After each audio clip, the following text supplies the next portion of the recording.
Lorsqu'on est face à un problème, notre réflexe premier, et c'est bien normal, ça va être de venir régler le problème que l'on est en train d'observer. Si on prend notre exemple, il y a une maison qui est où il y a de l'eau qui est en train de couler, on va venir mettre un seau pour venir colmater quelque part le mal, récupérer l'eau. On va venir mettre un pansement, on va venir boucher le trou. Fondamentalement, quand on fait ça, on ne règle absolument rien du tout. Alors que si, au lieu de parler en termes de problème, on parle en termes de symptômes, ça va pas du tout être la même chose. Parce que là, ça va nous obliger à remonter à l'origine du problème. Et on va venir comme ça suivre le chemin de l'eau et on va s'apercevoir que on a une fuite au toit et que c'est à cet endroit-là qu'il va être intéressant de venir colmater pour s'assurer que l'eau ne coule plus dans la maison. Et j'aime beaucoup aussi cette image parce qu'elle rappelle que si on remontait vraiment à l'origine du problème, fondamentalement, c'est le nuage qui ramène de la flotte. Et que c'est là-dessus qu'il serait intéressant d'agir. Oui, sauf que ça, c'est pas à notre main, ça fait partie des contraintes. Et donc, on va devoir s'arrêter comme ça au niveau jusqu'auquel on peut agir. En dessous de cette vidéo, je te mettrai un court-métrage qui a été réalisé et qui illustre très très bien cette problématique. Je vais maintenant te présenter 3 outils qui vont te permettre justement de remonter à ces causes racines. Le premier de ces outils, c'est le 5 pourquoi, et je vais te mettre une petite vidéo qui illustre ça magnifiquement. Alors, qu'est-ce que t'en dis? Il est bon. Non, c'est de la merde. Je t'ai choisi la pire QE, la 82. Une vraie flotte.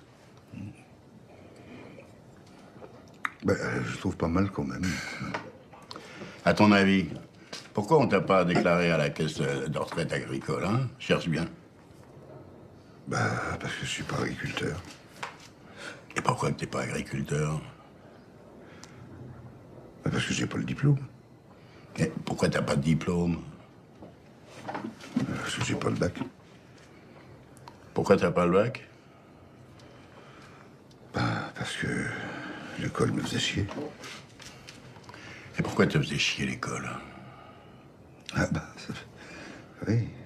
Parce que les profs m'emmerdaient, quoi. Pourquoi ils t'emmerdaient, les profs?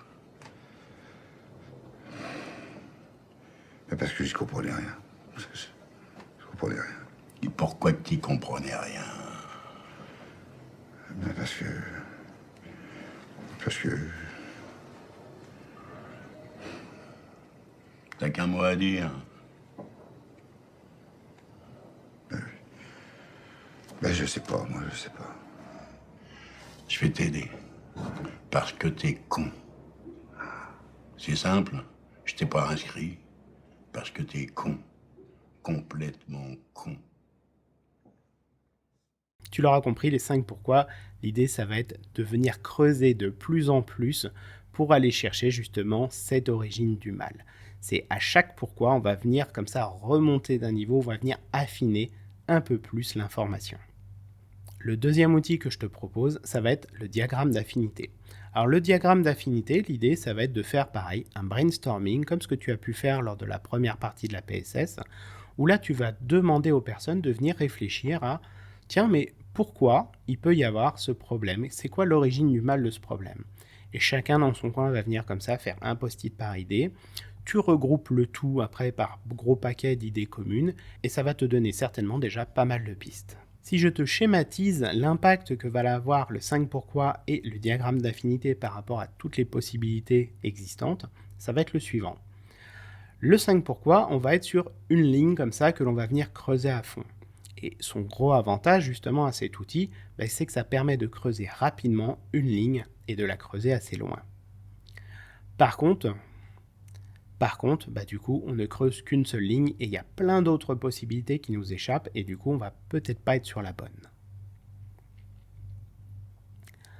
Le diagramme d'affinité, lui, il va taper un petit peu plus large parce que en fonction des réponses qui vont être apportées, justement, tu pourras avoir des blocs à plusieurs niveaux qui ont déjà été identifiés. Ça permet déjà d'avoir un balayage assez large avec des solutions comme ça qui vont faire consensus auprès de tout le monde. Par contre, lorsqu'on fait un diagramme d'affinité, lorsqu'on est quand même loin d'être complet, on peut passer quand même aussi à côté de certaines choses et on peut surtout ne pas être non plus au bon niveau lorsqu'on va venir traiter les informations. C'est pour ça que mixer et le 5 pourquoi et le diagramme d'affinité peut être intéressant. Et il y a un troisième outil, et ce troisième outil, ça va être l'arbre logique. Là, l'idée, ça va être de chercher toutes les possibilités qui existent, en gardant à l'esprit qu'il va falloir chercher donc l'exhaustivité des informations, et également l'exclusivité des informations, c'est-à-dire qu'il ne va pas falloir que des choses se retrouvent aux deux mêmes endroits. Et là, lorsqu'on représente de la même façon cet outil, l'idée c'est vraiment de tout balayer, avec cette force qu'il va avoir, c'est de couvrir tous les cas de figure possibles. Par contre, ça va demander du temps et ça peut devenir compliqué à réaliser. Quel outil utiliser à quel moment? Eh bien, tout va dépendre de la problématique que tu rencontres. Si tu es sur une problématique plutôt simple, l'outil des 5 pourquoi peut suffire. Si tu es sur une problématique qui va être compliquée, là, ça va être plus intéressant de basculer presque sur de l'arbre logique tout de suite. C'est pour ça que je préconise d'emblée de plutôt partir sur un diagramme d'affinité. Tu es avec ton petit groupe de 4-5 personnes, ça se fait facilement en place. Des post-it, chacun note une idée par post-it, tu regroupes les idées qui sont communes, ça te permet comme ça d'identifier ces grosses patates qui vont être les problèmes potentiels, qui vont être tes hypothèses de départ pour après travailler sur les solutions à apporter. Et au besoin, il est toujours temps après de partir sur de l'arbre logique. Pour la personne qui doit animer un arbre logique, comment ça se passe? Eh bien, l'idée, ça va être de partir justement du diagramme d'affinité, de ces premières réponses qui vont être apportées par les différents participants, et après de s'efforcer d'aller les éplucher une par une, d'aller chercher pour chacune des idées qui a été identifiée les pourquoi, les origines qui peuvent déclencher ça. Et chacune de ces origines, pareil, d'aller chercher les pourquoi si c'est possible. L'idée est vraiment de trouver toutes les pistes identifiables. En soi, ça n'a rien de compliqué à animer, c'est juste que ça prend plus de temps à faire. Ces 3 outils que je viens de te présenter, ils vont être utiles pour les problématiques qui vont être simples ou qui vont être compliquées. Par contre, si on est dans des problèmes qui vont être complexes, là, ça va être un petit peu différent. Je vais prendre un exemple pour illustrer. Imagine une personne prend du retard dans son activité professionnelle. Du coup, pour compenser, elle va décider d'arrêter de prendre des pauses pour justement essayer de rattraper ce retard. Mais comme elle prend plus de pause, du coup elle va être fatiguée, elle a plus ce temps de récupération nécessaire, et parce qu'elle est fatiguée, elle va perdre en efficacité. Qui dit perte d'efficacité, dit prendre aussi du retard, et là du coup c'est un peu le serpent qui se mord la queue. Sauf que ça ne s'arrête pas là. Lorsqu'une personne comme ça, elle va prendre du retard, elle va aussi avoir des soucis de sommeil. Parce que du coup, la nuit, ça va tourner, elle va peut-être faire des insomnies, bref, sa qualité de sommeil va en pâtir. Du coup, elle va être encore plus fatiguée. Et puis, cette personne, quand elle est fatiguée aussi, elle a une tendance à devenir agressive. Donc, quand la personne devient agressive, généralement, les gens, ils vont plutôt la fuir. Et parce que les gens, ils vont la fuir, on va même plus être en capacité de déléguer, parce qu'ils auront peur de se prendre un taquet. Donc, qu'est-ce qui se passe? Si on ne peut plus déléguer, on va encore prendre du retard. Et là, du coup, il y a tout qui va se mettre à tourner, et c'est sans fin. Tu comprends bien que là, on n'est plus dans un problème simple ou compliqué, on est vraiment dans basculer quelque chose de niveau complexe. Et c'est ce qu'on peut appeler aussi des problèmes systémiques qui vont nécessiter du coup une approche systémique de résolution. Les PSS, ça ne va pas être un outil adapté pour ce type de problème. Néanmoins, je voulais que tu en aies connaissance pour que si tu tombes sur un cas de figure comme ça, tu fasses appel à des gens qui ont cette compétence d'approche systémique, ou que tu te formes toi-même sur le sujet. À ce stade, tu as défini le problème, tu as identifié les causes racines, et maintenant on va passer sur la définition des solutions. 3 points importants à garder à l'esprit lorsqu'on va rechercher des solutions. Le premier, c'est que mettre en place une solution, ça demande du temps et peut-être aussi de l'argent.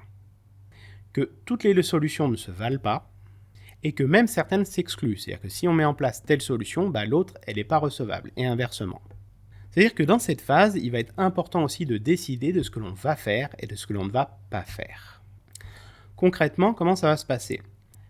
L'animateur, son rôle, ça va être de demander comme ça à chacun des participants de prendre sa pile de post-it, et tu comprends maintenant pourquoi il en faut quand même pas mal pour faire cet atelier, et d'identifier pour chacune des causes racines qui a été identifiée, d'aller noter les solutions que lui, il envisage. Donc il peut y en avoir une, il peut y en avoir plusieurs, et pareil, une fois que chacun va avoir réfléchi à tout ça, la personne va venir les collecter.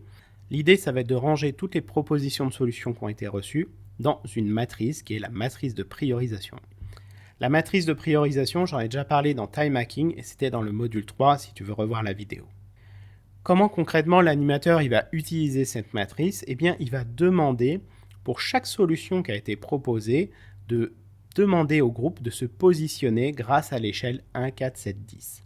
Petite astuce d'animation, prépare 4 bouts de papier par personne, chacun avec sa propre valeur, 1, 4, 7 ou 10, pour qu'ils puissent voter comme ça à bulletin fermé, à bulletin secret.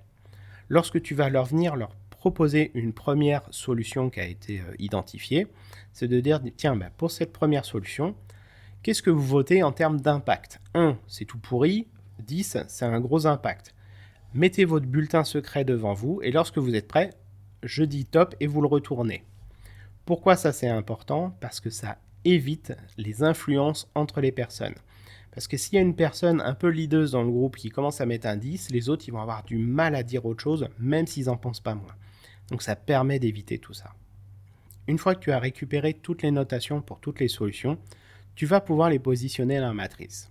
Tout ce qui va être 7-7, 10-10, 7-10 ou 10-7, ça va être dans du quick win, c'est des choses qui vont être intéressantes de mettre en œuvre assez rapidement. Tout ce qui va être du 1-1, du 4-4, du 1-4, du 4-1, c'est du à oublier, faut plus en parler. Pour les autres, celles qui ont un impact 4 et donc qui vont avoir après une faisabilité entre 7 et 10, eh bien ça tu les mets dans le sous-condition, c'est des choses qui seront faites en deuxième rideau. Et si tu es sur une faisabilité 4 mais avec des impacts 7 ou 10, cela c'est plutôt du mode projet, des choses qui vont demander de l'étude avant de se positionner. Et tout ça, après il va falloir l'alimenter dans un plan d'action, c'est ce qu'on va voir dans le chapitre suivant. Qu'est-ce que l'on a fait jusque-là ? On a vu comment définir un problème, comment identifier les causes racines, comment trouver et trier les solutions, et l'importance de le mettre dans un plan d'action pour le suivi. Si ça s'arrêtait là, il ne se passerait pas grand-chose, donc pour s'assurer que les solutions sont bien mises en place, il va être important d'organiser une gouvernance pour suivre l'avancée des travaux. Et lorsque cette gouvernance a été organisée, eh bien, la PSS en tant que telle est finie. Une PSS, c'est un atelier qui va durer 2 heures. Ça peut être aussi 2 ateliers de 2 heures au besoin en fonction du contenu, du problème qui a été traité. Et il faut mieux parfois même passer vraiment 2 ateliers de 2 heures et bien s'assurer que le problème est défini, plutôt que de vouloir faire vite et de passer à côté des causes racines et donc de louper le coche. Concrètement, l'organisation d'une gouvernance, c'est caler avec l'ensemble des participants un point de suivi d'une demi-heure à une fréquence qui va être utile pour tout le monde, qui va être la bonne pour tout le monde. On va venir vérifier la mise en place des solutions qui ont été identifiées. Et cette solution, il va falloir faire le point à un moment, et il va y avoir une différence entre une mise en place partielle des solutions ou une mise en place totale des solutions qui ont été identifiées. Quand on est dans le cadre d'une mise en place partielle des solutions qu'on a identifiées, il va être important pour le groupe de s'assurer de est-ce que le problème il est toujours existant ou non. Et pour ça, il va se baser sur les critères de succès qui ont été définis dans la PSS et est-ce que les critères ils sont atteints ou est-ce qu'ils ne sont pas atteints. S'ils ne sont pas atteints, il va falloir faire le point justement sur l'avancée des travaux, communiquer auprès des autres sur quand est-ce que les prochaines solutions seront livrées et continuer à se voir régulièrement pour faire justement ce bilan et s'assurer que ça avance. Si à l'inverse, on est dans une mise en place intégrale des solutions, alors pareil, il va falloir collégialement observer est-ce que le problème est toujours existant ou non. Pareil, on se base sur les critères de succès qui ont été identifiés dans le cadre de la PSS. Par contre, là, si les critères ils ne sont toujours pas atteints malgré que l'ensemble des solutions qui ont été définies ont été mises en place, là, il va être important de se poser sur mais quel enseignement on peut en tirer par rapport à ce que l'on a mis en place et repartir depuis le départ, depuis la case problème, pour refaire justement une définition du problème enrichie de ces enseignements que l'on a eus. C'est que le problème a été certainement mal ciblé à l'origine. Et puis que ce soit dans le cadre des mises en place partielles de solutions ou dans la mise en place intégrale des solutions, si les critères remplis sont remplis, eh bien ça va être l'occasion de clôturer officiellement le problème, de communiquer auprès de tout le monde et surtout de célébrer le succès puisque les personnes auront collégialement comme ça réussi à se débarrasser d'un irritant et c'est souvent une belle réussite qui est intéressante de fêter. Pour terminer, voici quelques recommandations pour l'animateur et les participants pour augmenter les chances de succès d'une PSS. Que ce soit avant, que ce soit pendant ou que ce soit pendant la gouvernance. Alors, avant la PSS, il va être intéressant pour l'animateur de la préparer cette PSS. Préparer, ça veut dire identifier les bonnes personnes qu'il va falloir inviter, sachant que pendant la PSS, il y aura une nouvelle passe qui sera faite là-dessus et que ce sera complété au besoin. De lancer les invitations et de préparer toute la logistique qui va bien. Pour les participants, l'idée, ça va pas être d'arriver les mains dans les poches. Il va être important de préparer le sujet de son côté en avance. Et pour ça, il va falloir donc partager avec son manager et son équipe pour récupérer éventuellement des informations. De bien définir avec l'équipe quelles sont les attentes et quelles sont les contraintes. Et idéalement aussi d'avoir des éléments factuels, chiffrés, qui vont permettre justement d'avoir des discussions de qualité. Pendant la réunion, l'animateur keep cool, faut pas se presser, tout tranquille. Il vaut mieux faire 2 sessions de PSS et arriver à un résultat satisfaisant que de vouloir faire vite, de bâcler le travail et qu'au final, ça ne marche pas et que tout le monde soit insatisfait. Ça veut dire qu'il va falloir accepter de prendre son temps. Et c'est ok. Un point important pour l'animateur lorsqu'on est en présentiel, c'est de bien rester debout pendant l'animation. C'est lui qui doit avoir le lead, c'est pas les autres personnes. Et lorsqu'on est en ligne, bien s'assurer aussi qu'il n'y ait pas une personne qui tienne le crachoir et au besoin de recadrer pour s'assurer que c'est bien toi qui garde le lead de la PSS. De bien reformuler le problème aussi tout au long de la session pour s'assurer que tout le monde le comprenne bien, tout le monde le valide et que tout le monde soit bien ok avec ça. Bien rappeler aussi le contexte de cette PSS, pourquoi elle a lieu, quels sont les objectifs, vont être les rôles de chacun. De ne pas hésiter à challenger le groupe aussi par rapport aux réponses qui sont faites, par exemple sur les critères de succès ou sur la question SMART qui va être mise en place. L'idée, c'est pas de faire oui à tout ce que le groupe va dire, mais au contraire d'aller les titiller pour que ça aille un peu plus loin que cette première idée qui pourrait sortir. Et de bien s'assurer que tout le monde puisse participer et qu'il n'y ait pas une ou deux personnes qui monopolisent la parole au détriment des autres. Et pour les participants, ça va être important de participer activement. Le but, c'est pas de venir dormir, c'est d'être présent et d'être à ce que l'on fait. Pour ça, ça veut dire partager avec les autres les éléments qu'on peut avoir à notre disposition, d'être à l'écoute des autres, et aussi de faire confiance à la méthode, au process et à l'animateur. Et enfin, pendant la phase de gouvernance, la personne qui anime, son rôle, ça va être de communiquer. Ça va être pareil d'organiser les prochains points de rencontre, de faire des comptes rendus aussi pour s'assurer qu'il y a une trace écrite et que les personnes qui peuvent être absentes retrouvent leurs jeunes ou même que l'on puisse retrouver l'historique des choses et de bien communiquer les résultats de la PSS et les différents enseignements qui ont pu être tirés d'elle. Et pour les participants, le rôle ça va être de vérifier l'impact de la mise en place des solutions. Ça veut dire qu'il va falloir vérifier que les critères de succès qui ont été définis à l'origine ils soient remplis ou non, de mettre en place les solutions qui m'ont été attribuées et d'informer l'animateur, et également de diffuser l'information sur l'avancée de la PSS auprès de mon équipe. C'est tout pour cette vidéo, et on se retrouve dans la prochaine.